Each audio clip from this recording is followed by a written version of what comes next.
Bienvenidos a El Debate, el espacio donde el análisis riguroso y el intercambio de múltiples perspectivas nos invitan a profundizar en la complejidad de las ideas. Hola a todos, encantado de estar aquí. Hoy arrancamos con una imagen visual que es muy curiosa. Imagina que tienes una llave inteligente, una de esas diseñadas al milímetro para abrir la caja fuerte donde guardas lo más valioso de tu vida. Las de alta seguridad, vaya. Exactamente. Pues si a esa llave le haces una sola muesca de más, o, no sé, le quitas 1 milímetro de metal, el código se rompe por completo y la puerta sencillamente no se abre. Claro, y te quedas fuera. Y te quedas fuera. Y solemos golpear la caja, culpar al fabricante o quejarnos de que el universo entero está en nuestra contra. Pero el problema, silencioso y minúsculo, está en la llave que nosotros mismos sostenemos. Y esa es la premisa del material de Montserrat Blanes que analizamos hoy, ¿verdad? Así es. Hoy analizamos un marco conceptual sobre la toma de decisiones, la evolución personal y la sanación espiritual. El interrogante central que vamos a diseccionar es fascinante. Sí que lo es. Es la responsabilidad interna radical. Esta idea de que nuestro ego y nuestra densidad energética son los únicos arquitectos de nuestra realidad. El camino definitivo hacia la evolución. O tal vez este marco simplifica en exceso la experiencia humana al ignorar fuerzas externas. Esa es la gran pregunta. Desde mi perspectiva, la premisa que hoy discutimos es profundamente empoderadora, de verdad. Nos ofrece un sistema donde la rigidez interna es la verdadera barrera y propone que la sanación es un mecanismo puramente interno que nos devuelve el control absoluto sobre nuestro destino. A ver, es innegable que mirarse al espejo y cuestionar nuestros propios mecanismos de defensa siempre es útil. Comienzo reconociendo el inmenso valor de la introspección que plantea este material. Sin embargo, yo lo abordo desde una dirección bastante diferente. Te escucho. Cuestiono la naturaleza absoluta de este marco. Mi línea roja se traza en la interpretación extrema que se hace de la llamada ley de correspondencia. Plantear que toda adversidad externa, desde que te estafen en un negocio hasta padecer una enfermedad física grave, es producto exclusivo de tu densidad energética, me parece un salto argumental problemático. Ya entiendo que pueda sonar radical al principio. Es que ignora realidades sistémicas y biológicas, ¿sabes? Y roza la culpabilización de la persona bajo un manto de espiritualidad. Entiendo perfectamente por qué piensas eso. Pero permíteme darte otra perspectiva sobre cómo se define la mente y el ego en este contexto, porque si no entendemos eso, todo el resto del andamiaje se nos cae. Adelante. El punto de partida es categórico. Dice textualmente que la mente miente. En este paradigma, la mente no es tu amiga analítica ni una herramienta neutral, para nada. La mente es el ego. Ya, el ego como enemigo interno. Exacto. Está programada, literalmente, para confundirte e ir en contra de tu propia evolución. Vale, detengámonos ahí un momento, porque la mente miente suena muy potente como eslogan. Pero, ¿cómo se traduce eso en el día a día? Porque, bueno, todos pensamos que tomamos decisiones racionales, ¿no? Claro, creemos que somos súper racionales, pero el texto nos pone frente a un espejo bastante incómodo. Piensa en la necesidad de validación externa, por ejemplo. El argumento es que cuando esperamos que alguien nos ponga un 10, cuando buscamos desesperadamente que nuestro jefe apruebe nuestro trabajo o que nuestra pareja reconozca nuestro esfuerzo, estamos operando desde la indignidad. Indignidad, esa es una palabra fuerte. Es una falta de autoestima camuflada de perfeccionismo. La verdadera transformación exige abandonar la rigidez con la que defendemos nuestras excusas. Cuando decimos, no puedo meditar porque no tengo dinero para el curso. O es que no tengo tiempo. Las típicas excusas del día a día, sí. Estamos defendiendo esa rigidez a muerte, y el ego utiliza esas excusas materiales como un mecanismo de distracción perfecto para que no evoluciones en absoluto. Esa es una postura interesante. Y entiendo el atractivo psicológico de no depender de la validación ajena. Nadie quiere ser esclavo de la opinión de los demás, eso está clarísimo. Pero, a ver, no acabo de comprar el argumento cuando empezamos a aplicarlo a las limitaciones materiales tangibles. ¿A qué te refieres exactamente con limitaciones materiales? Déjame explicarte por qué no lo compro. El texto utiliza un ejemplo muy específico que me parece súper revelador.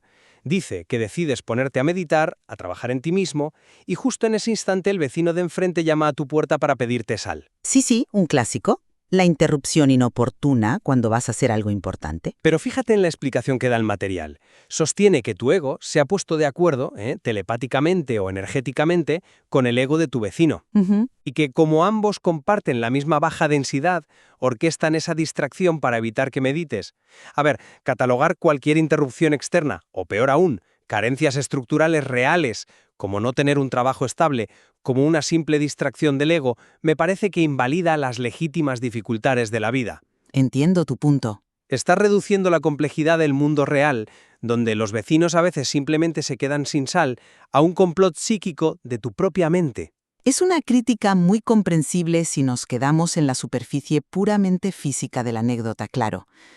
Pero yo lo enmarcaría de otra manera usando la misma analogía tecnológica que subyace en toda la obra. Imagina que el ego opera exactamente como un virus informático. De acuerdo, te sigo. El ego es un malware. Exacto, es un malware.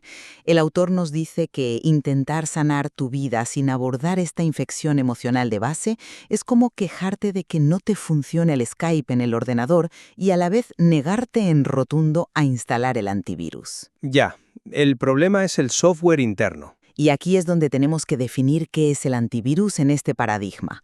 No es pensar en positivo y ya está, Son las emociones absolutas. Hablo de la paz, la calma, el amor puro. Se simbolizan de forma visual para que la mente las procese mejor. Te refieres a los colores que menciona, ¿no? Sí, por ejemplo, el color violeta para la transmutación o el verde para la sanación física. Si tu sistema operativo está infectado de excusas y da igual que la excusa parezca súper legítima, como el vecino que toca el timbre, el sistema va a fallar. Ya veo por dónde vas. Entonces, ¿no crees que es inmensamente más útil para nuestra psique asumir el control total de nuestro software? O sea, no dejando que el vecino nos altere, en lugar de sentarnos a culpar a los demás de que no avanzamos. Útil para forzar un hábito de disciplina, sin duda alguna. Si me convenzo de que todo es mi responsabilidad absoluta, me vuelvo imparable a nivel de enfoque. Claro, porque retomas el control. Sí, pero a nivel de honestidad intelectual no estoy tan seguro. Acepto la metáfora del software y el antivirus. Asumir el control de tus programas mentales es una herramienta psicológica excelente. Sin embargo, ese ordenador sigue necesitando estar enchufado a la pared, ¿verdad? Bueno, necesita energía, sí. Necesita la corriente eléctrica, que en esta metáfora es el mundo exterior, la sociedad, las circunstancias materiales. El peligro de este marco es que encierra al individuo en un solipsismo enorme. Pareciera que nada fuera de tu propia mente tiene agencia real. Yo no lo llamaría solipsismo, sino responsabilidad total. Pero esto nos lleva a un terreno aún más resbaladizo, que es cómo redefine el perdón el texto. Porque si el ego es el virus y todo lo que ocurra fuera es solo un reflejo tuyo, entonces el resentimiento no es culpa del que te ofende, sino prueba de que tu software sigue infectado. Has dado en el clavo. Y esa es para mí la genialidad del mecanismo. Volvamos a la metáfora de la llave inteligente del principio. Creemos que perdonar trata sobre el otro, sobre hacerle un favor al ofensor. ¿Qué es lo que la mayoría de la gente entiende por perdón? Exacto. El texto nos pone un ejemplo durísimo. Imagínate que tu cuñada te estafa o que tu pareja de toda la vida te miente de la forma más cruel imaginable. Solemos pensar que perdonar es absolver a esa persona, decirle, lo que hiciste está bien, te perdono y aquí no ha pasado nada. Que es precisamente lo que a mucha gente le cuesta horrores porque sienten que es profundamente injusto validar un daño así. Claro, porque lo ven desde la moralidad externa, desde la justicia social. Pero aquí se nos enseña que el perdón es la reinterpretación de la ley del universo dentro de tu propia emoción. Es un acto completamente unidireccional. No necesitas a la otra persona para nada. Vale. Explícame eso de la unidireccionalidad. Perdonar es agarrar esa emoción de baja vibración, esa rabia inmensa que sientes, y librarla tú mismo. Si no lo haces, esa deuda emocional te ancla al pasado. Y me fascina la analogía comercial que usa el material aquí. No hay una quiebra brutal. ¿Lo hace por pura bondad? No, en absoluto. Lo hace porque necesita que el ciclo económico siga fluyendo. Necesita liquidez en el sistema. Un cálculo pragmático. Totalmente pragmático. Pues a nivel espiritual, el perdón es lo que permite que tu economía álmica siga circulando. No tiene nada que ver con la cuñada estafadora. Tiene que ver con no retener esa rabia densa para no convertirte en un imán que atraiga a más estafadores en el futuro. Ese es un argumento convincente, y coincido plenamente en el valor clínico y psicológico de soltar. Como suele decirse, aferrarse a la ira es beber veneno y esperar que la otra persona muera. Exactamente. Hasta ahí estamos de acuerdo. Pero, ¿has considerado el mecanismo específico que te exigen para lograr ese perdón? Porque ahí es donde la teoría me hace levantar la ceja de nuevo. Aquí entra lo que yo llamaría la empatía kármica. ¿Te refieres al concepto de las vidas pasadas y la correspondencia de actos? Exactamente a eso me refiero. El material afirma que la verdadera forma de empatizar y perdonar esa cuñada que te ha dejado en la ruina es asumir que tú, en otra encarnación, fuiste una estafadora. O si alguien te violenta físicamente, asumir que tú fuiste un abusador antes. Nos pide un salto de fe brutal. Espera un momento. Ayúdame a entender tu resistencia aquí.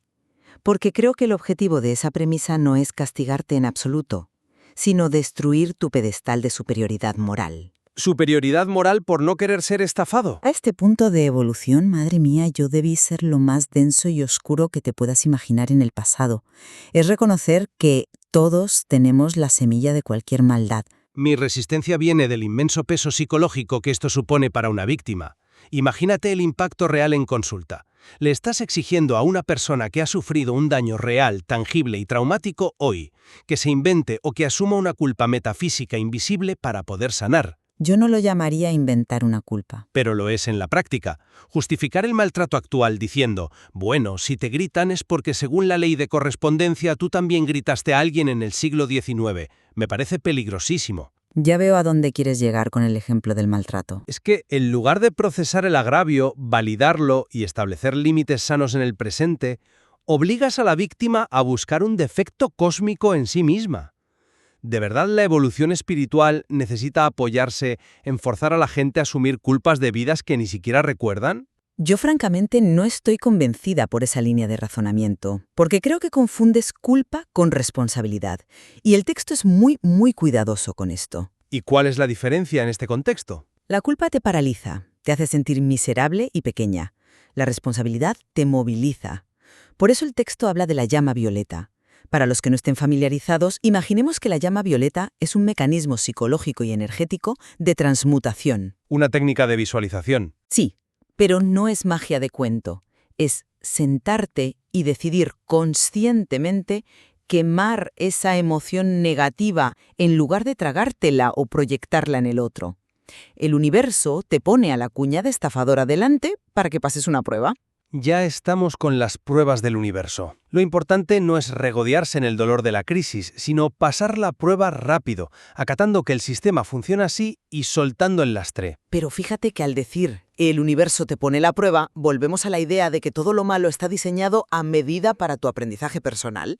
Es una visión exageradamente antropocéntrica del universo. Es que si llevamos esta premisa de la responsabilidad interna a su límite lógico, tenemos que dar un paso más allá de la psicología. Tenemos que saltar del plano puramente emocional al plano estrictamente físico y material. Uy, y aquí es donde la visión holística del material se vuelve más radical y para mí mucho más coherente consigo misma. Ah, ya sé hacia dónde vas. Te refieres a la manifestación física de nuestra rigidez mental en el mundo de los objetos. La famosa caldera rota. Así es. La premisa afirma que nuestra mente emite energía de forma constante.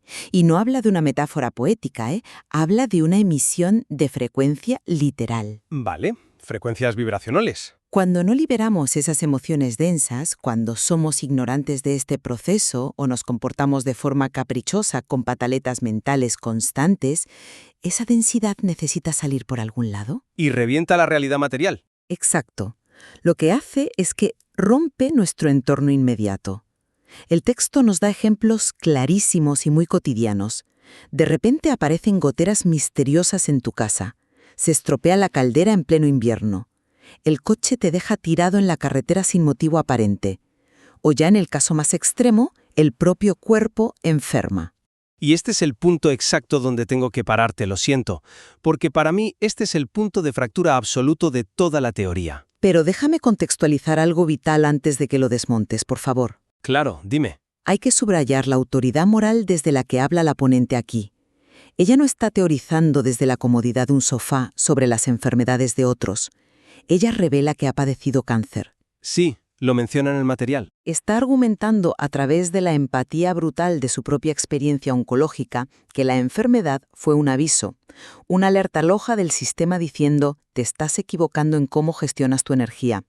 Ella misma aplicó estas herramientas, este antídoto divino que menciona, en su propio proceso de curación. Y respeto profundamente su vivencia personal, de verdad. Su resiliencia y cómo ese marco de creencias la ayudó a transitar algo tan terrorífico como el cáncer es admirable. El empoderamiento que sintió es incuestionable para su vida. Entonces, ¿dónde está el problema? En que elevar esa experiencia subjetiva a una ley universal de la física y la biología tiene implicaciones muy, muy serias. ¿Por qué? ¿Por qué no puede haber un vínculo directo entre la emoción y la materia? Porque cruzamos la línea hacia un determinismo espiritual absoluto. Afirmar categóricamente que si se te rompe el coche es porque no sabes perdonar. Lo siento, pero no te lo compro. Un coche se rompe porque las piezas se desgastan por pura física mecánica. A ver. La Junta de la Culata no entiende de resentimientos contra tu jefe. Y con la salud es aún más delicado. El cáncer tiene factores genéticos, ambientales, celulares complejos. Reducir todo el caos y el desgaste del mundo físico a un fallo moral o vibracional del individuo es despojar a la realidad material de sus propias leyes inmutables. Pareciera que si vibras alto, las piezas de tu coche se vuelven inmortales. Entiendo perfectamente la fricción que esto genera en una mente puramente analítica, pero la visión holística no niega necesariamente que la pieza del coche se desgaste de forma mecánica. Ah, ¿no? No, lo que sugiere es una sincronicidad. Sugiere que la frecuencia densa en la que vibras hace que tú interactúes justamente en ese momento y lugar con la línea temporal material donde esa caldera revienta. O sea, atraes el evento. Atraes ese evento para evidenciar tu estado interno. Y es muy interesante cómo el texto aborda precisamente este choque con la ciencia clínica. Menciona directamente a los psicólogos tradicionales. Sí, vi esa parte y tengo bastantes reparos al respecto, no te voy a engañar. El material argumenta que la psicología tradicional, al basarse exclusivamente en ciencia, en libros y en datos empíricos, llega un momento en que se topa con un tope, un muro infranqueable, al tratar un trauma o un bloqueo profundo. ¿Y la razón de ese muro sería? Que carecen de conocimiento sobre la anatomía energética del ser humano. Por eso el texto sostiene que hoy en día muchos profesionales serios están teniendo que abrirse a terapias alternativas, porque necesitan entender estas leyes del universo que rigen la energía desde que el mundo es mundo. Y yo cuestiono frontalmente esa afirmación.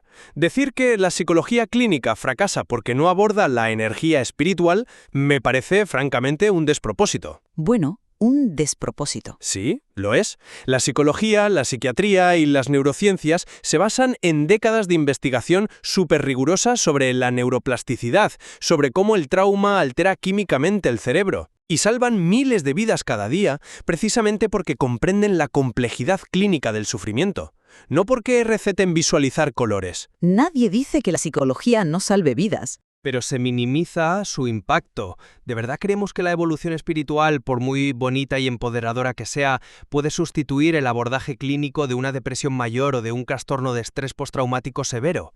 Es que no creo que la intención sea sustituir, sino complementar hasta llegar a la verdadera raíz del problema. Pero el lenguaje que utiliza sugiere una jerarquía clara donde lo espiritual es la verdadera cura profunda y la ciencia clínica es una tirita limitada.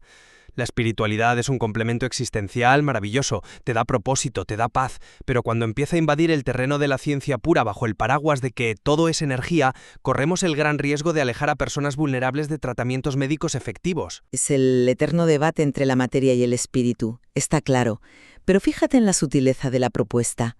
El texto utiliza una analogía fabulosa sobre cómo funciona esta causalidad energética, la metáfora del perfume.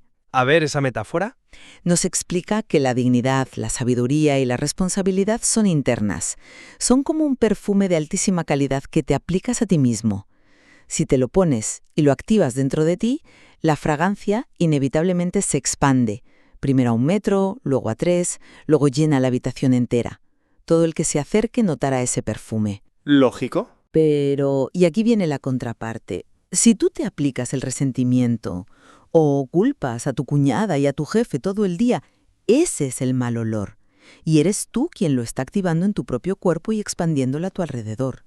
Lo que nos dice el material es que la causalidad, la fuente del problema o de la solución, siempre empieza en el centro geométrico del individuo hacia afuera. Y como metáfora de la actitud personal es preciosa. O sea, si estoy amargado, mi entorno lo va a notar. Voy a generar conflictos absurdos y alejaré a la gente sana. Eso es inteligencia emocional básica y te lo firmo ahora mismo. Me alegra que estemos de acuerdo en eso. Mi problema no es con el perfume emocional. Mi problema es cuando usamos la teoría del perfume para explicar por qué ha habido una inundación que ha destrozado mi casa, diciéndome que mi mala actitud atrajo la lluvia. Entiendo que ahí está tu límite de tolerancia con el texto. Claro, porque la autoobservación que promueve este marco es fenomenal. Aprender a gestionar el ego, decir basta ya de pataletas mentales, no dejarnos arrastrar por la primera emoción reactiva que nos invade. Todo eso es signo de madurez psicológica. Totalmente. Pero el marco falla, desde mi punto de vista, cuando intenta explicar absolutamente toda la realidad física a través del karma o la energía individual. El sufrimiento no siempre es una prueba evolutiva diseñada por el cosmos.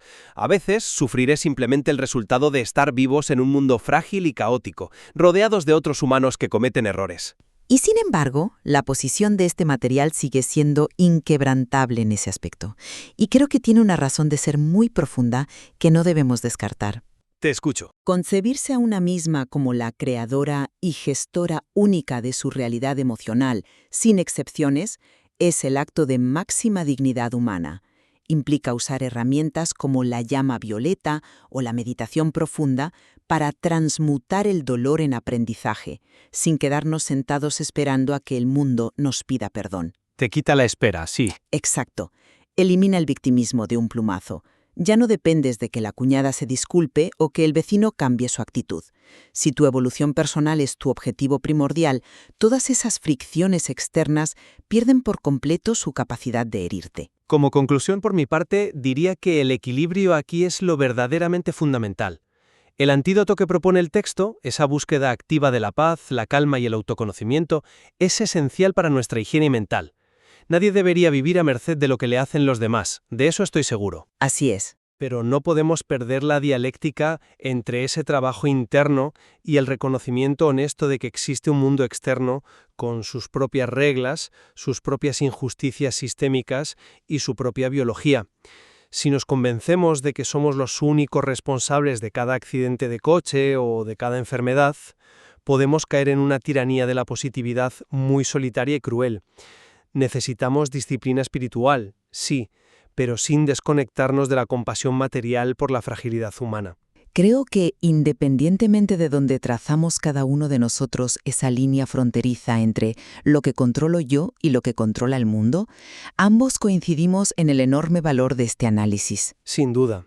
El texto nos arrincona y nos obliga a preguntarnos de frente, ¿cuánta de mi infelicidad de hoy, cuánta de mi frustración diaria me la estoy autoinfligiendo por puro orgullo y rigidez mental? Totalmente. Y ahí es donde el material brilla de verdad y nos regala capas de profundidad enormes. Nos reta a no ceder a la primera excusa fácil que nos da el ego cuando las cosas se ponen difíciles y observar cómo esa disciplina interna termina inevitablemente transformando la forma en que nos relacionamos con los demás. Es algo que desde luego merece la pena seguir explorando. Y así volvemos a la imagen inicial de la llave inteligente frente a la caja fuerte. El material de Montserrat Blanes nos deja con la tarea íntima de mirar de cerca esa llave que tenemos en la mano, de preguntarnos honestamente si los agujeros que le hemos tallado con resentimientos, con excusas y con expectativas externas son lo que está impidiendo que nuestra vida se abra de una vez. Una gran reflexión final. Como siempre, en este programa, estas ideas no son sentencias dogmáticas, sino un punto de partida para tu propia reflexión. Queda en ti decidir si el verdadero poder está en intentar cambiar todas las cerraduras del mundo exterior o en pulir la energía y la forma de tu propia llave. Sigan explorando, sigan cuestionando. Hasta la próxima.